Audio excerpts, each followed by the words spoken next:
A lot of this new army of IRS agents is going to be there specifically to try to ferret out Bitcoin, because it's going to be an attack. It's not really going to be about trying to raise money. It's going to be about trying to destroy Bitcoin. So I think we're seeing the army raised to attack Bitcoin. And it is an army that's being raised. I mean, you go back and let me just insert here as an aside. This just occurred to me that when Abraham Lincoln raised an army of 75,000 people, you had a lot of southern states who were kind of on the fence about secession. And when he did that, that pushed them over the fence. They said, well, that's it.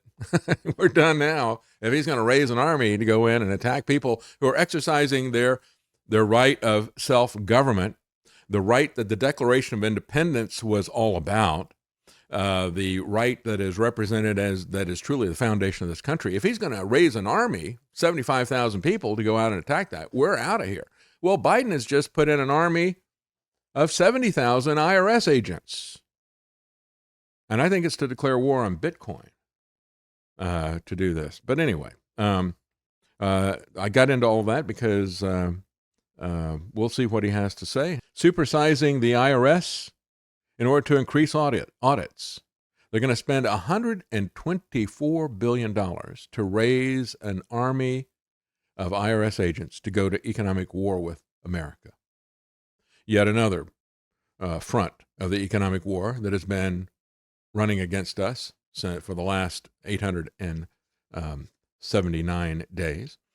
The bill will spend $80 billion to supersize the IRS with 87,000 new agents and auditors, and it will ramp up audits on working households and small businesses. They will perform an additional 1.2 million annual audits under the plan. Democrats claim the increased spending on enforcement will net them $124 billion. So that's going to be, isn't that wonderful? They're going to have, even though they are going to spend $80 billion, they're expecting to raise more than $200 billion out of squeezing people in audits, where you're presumed guilty and you have to prove that you're innocent. That's the way this whole thing works. I mean, we talk about the regulatory agencies that are out of control. It was the IRS more than any other agency that took the lead in that, where they, would kick the ball over and say, well, we got an income tax and here's some general broad guidelines and policies. So they wrote the specifics of it. They accuse people, and you have no presumption of innocence, and then they will, in tax court, decide whether or not you are guilty or innocent. And that has now been adopted by pretty much every one of the alphabet agencies, but they were taking the lead in it. And now they're going to take the lead in it in a more weaponized way. As a post-millennial points out, Biden increases IRS agents to almost 170,000, and 70,000 of them will be armed.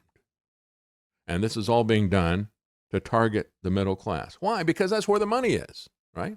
And that's where the reset has to happen. This is about it's not just that there's, a massive amount of wealth there. You've always heard people talk about how, if you took all the money away from the rich individuals, and we're not talking about corporations like BlackRock, and we're not talking about people like Bill Gates, but we're talking about other individuals. If you took all the money away from them, you still wouldn't have enough money to run the government on. I mean, we're not even close in terms of taking the money away. Our spending, especially now with the trillions, now that's become common to have, $2 to $3 trillion bills and to have multiple bills like that every year, thanks to 2020 and what Trump started doing with all the pandemic giveaway stuff that he was doing. Now that you have that happening, our debt is so large that if you confiscate all the wealth from everybody, you're not going to have enough to pay for it. It's just snowballing at this point in time. But they're going to come after the middle class. Why? Because they don't want there to be any disposable income. When you look at how reckless they are in terms of their spending, how they don't care a whit about a balanced budget. They even have an economic theory that they have invented called MMT, modern monetary theory. I call it the magic money tree because they say that it is Keynesian macroeconomics on steroids. We don't care what the deficits are. And so I've always said, well, if you don't care what the deficits are, why do you keep raising taxes on people, right? Why are they taxing us if they don't care about balancing the budget? It's simply because they don't want you to have any disposable income. They don't want you to own anything. They don't want you to have any control over your life. They want you poor and dependent upon them. And so this is a weaponization. People need to, when they talk about this massive tax increase, people need to say, why are we even doing an income tax? It's not even anywhere close to paying for any of this stuff. You're just trying to take away the last penny from us, and now they're going to weaponize it with 170,000 IRS agents, 1.2 million audits, 70,000 armed agents. This is outright war against the middle class. This is about the Great Reset. This is not about a balanced budget. That's not even a concern of theirs, you understand? And how did this all happen? Well, this happened over the last weekend. I played it for you yesterday. You had La Harris say, well, here's the votes. 50 against, 54. It went straight down party lines.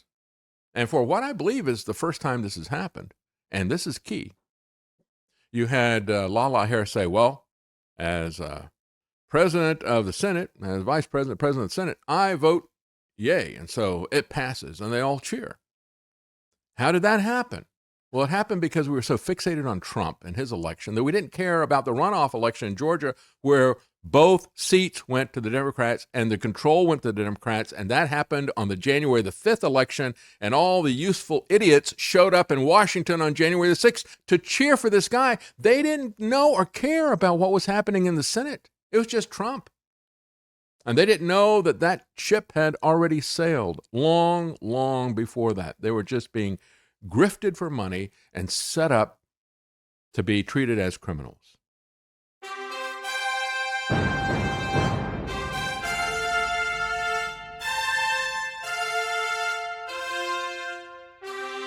The common man.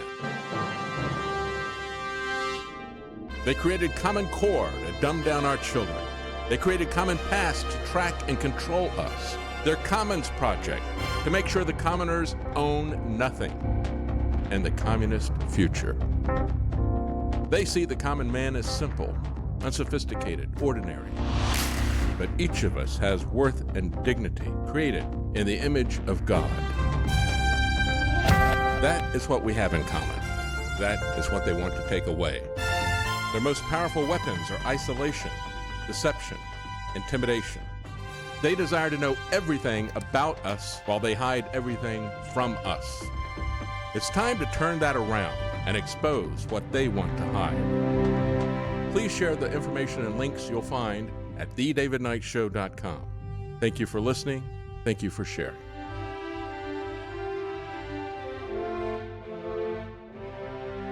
If you can't support us financially, please keep us in your prayers. thedavidknightshow.com.